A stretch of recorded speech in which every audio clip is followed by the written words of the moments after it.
नमस्कार दोस्तों। आज हम भारत के महान क्रांतिकारी वीर सपूत चंद्रशेखर आज़ाद के बारे में जानेंगे। चंद्रशेखर आज़ाद का जन्म मध्य प्रदेश के झाबुआ जिले के भावरा नामक गांव में 23 जुलाई सन 1906 ईस्वी को हुआ था। वर्तमान में झाबुआ जिले से अलीराजपुर अलग हुआ 2008 में। तब से यह भावरा नामक गांव अलीराजपुर जिले में आता है तथा जो भावरा नामक गांव था उसका नाम परिवर्तन करके चंद्रशेखर आज़ाद नगर रखा गया है। चंद्रशेखर आज़ाद के पिता का नाम पंडित सीताराम तथा माता का नाम जगरानी देवी था। यह एक महान क्रांतिकारी और वीर सपूत थे। ये बालक बड़े ही साहसी और धैर्यवान थे। इनका शरीर इतना फुर्तीला था कि इसके बारे में कुछ कहा नहीं जा सकता। इनके पिताजी की आर्थिक स्थिति कमजोर थी, इसके बावजूद भी इनको पढ़ने के लिए काशी भेजा गया और काशी में समय 1921 का समय है। उस समय पर चंद्रशेखर आज़ाद काशी में अध्ययन कर रहे थे और अंग्रेजों का अत्याचार इतना ज़्यादा बढ़ रहा था। उस अन्याय के खिलाफ महात्मा गांधी के असहयोग आंदोलन में ये कूद पड़ते हैं। जब वो जन सैलाब काशी में चल रहा था उसमें महात्मा गांधी और वंदे मातरम के नारे लगाते हुए ये आगे बढ़ने लगे। इसके बाद उस आंदोलन में कई नेताओं और कई क्रांतिकारियों को पकड़ लिया गया, जिसमें से एक चंद्रशेखर आज़ाद भी थे।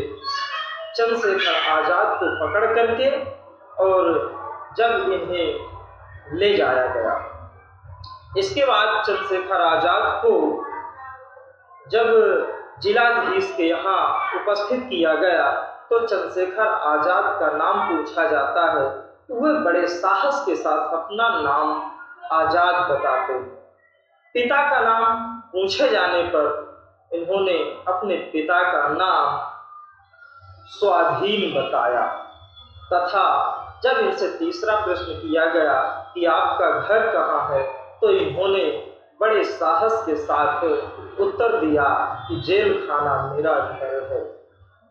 उस 15 वर्षीय बालक के इस साहस को देखते हुए जिलाधीश ने 15 बेत मारने का हुक्म दिया। जब जैसे जैसे उन्हें एक एक बेत पड़ता था वह भारत माता की जय, वंदे मातरम और महात्मा गांधी के नारे लगाते रहे और जब भी कहीं अन्याय होता देखते इनका खून और फूटता था। इनकी दोस्ती भगत सिंह के साथ हुई और अनेक क्रांतिकारियों के साथ मिलकर एक संगठन तैयार किया और ये शारीरिक रूप से इतने मजबूत थे, शारीरिक के साथ साथ ये बहुत फुर्तीले थे, इसीलिए इनका नाम सिल्वर, क्विक सिल्वर अर्थात पारा कहा जाता था।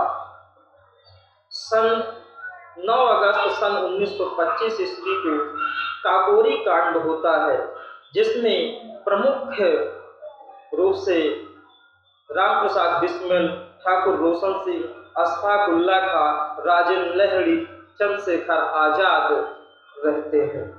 लेकिन उनकी स्फूर्ति इतनी तीव्र थी कि सारे क्रांतिकारियों को पकड़ लिया गया, लेकिन चंद्रशेखर आज़ाद अंग्रेजों के हाथ नहीं लगे। इसके बाद इस घटना के बाद वह वहां से छोड़ करके और झांसी चले जाते हैं।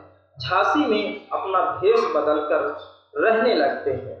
वहां पर झांसी पर इन्होंने अपना नाम हरिशंकर ब्रह्मचारी रखा था और वहाँ पर विभिन्न लोगों के साथ मित्रता की, जिनमें से प्रमुख साथी मास्टर रुद्र नारायण, भगवान दास माहौर, सदाशिवराव मालकपुर और विश्वनाथ वैश्य सम्पायन थे।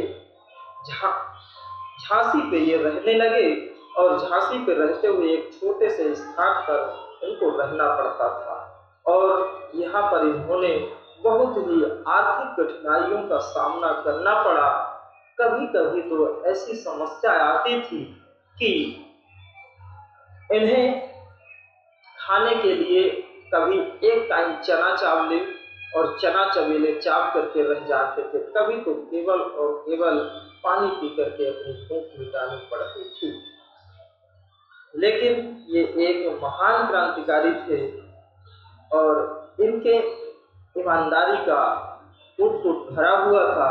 भले ही इन्होंने देश के लिए काकोरी कांड जैसे कांडों को अंजाम दिया, लेकिन इन्होंने अपने जीवन के लिए कभी भी कोई प्रकार से अनैतिकता नहीं की। इसके लिए इनका एक उदाहरण दिया जा सकता है। एक बार इन्हें जोरों से भूख लगी थी और भूख होने के बावजूद एक चने के ठेले पर जाते हैं और चने के ठेले से चना खरीद कर लाते हैं। मुट्ठी में लिए हुए चना चाव रहे थे, लेकिन इनके हाथ में एक इकन्नी हाथ लगती है। उसमें से ये देखते हैं कि ये हमारे हाथ में इकन्नी कैसे आ गई। उन्होंने उस इकन्नी को चने वाले को लौटा देने का निश्चय किया। उनकी इस ईमानदारी को और उनके इस त्याग को देखा जा सकता है कि उन्होंने इकन्नी को अपना नहीं समझा और उस चने वाले का वापस कर देते हैं। इसके बाद जब गुप्तचरों को पता चला कि झांसी में चंद्रशेखर आजाद रुके हुए हैं, तो वो वहां से छोड़ करके और टीकमगढ़ चले जाते हैं। टीकमगढ़ में सतारा नदी के पास मंदिर में रहने लगे और ऐसे ऐसे जीवन व्यतीत करते रहे। आगे चलकर उनके हाथ में एक पिस्तौल हुआ करती थी, जिसे वो बलक बुखारा के नाम से पुकारते थे और वो कहते थे कि बलक बुखारा ही हमारा जीवन साथी है। जब तक बलक बुखारा हमारे हाथ पर है, किसी अंग्रेजों के हाथ में नहीं आऊंगा। मैं आजाद हूँ, आजाद रहूंगा और आजाद ही मरूंगा। इस प्रकार कहते हुए वह 27 फरवरी 1931 ईस्वी को चंद्रशेखर आजाद अल्फ्रेड पार्क में जब बैठे हुए थे, तो वहां पर विश्वंभर नाथ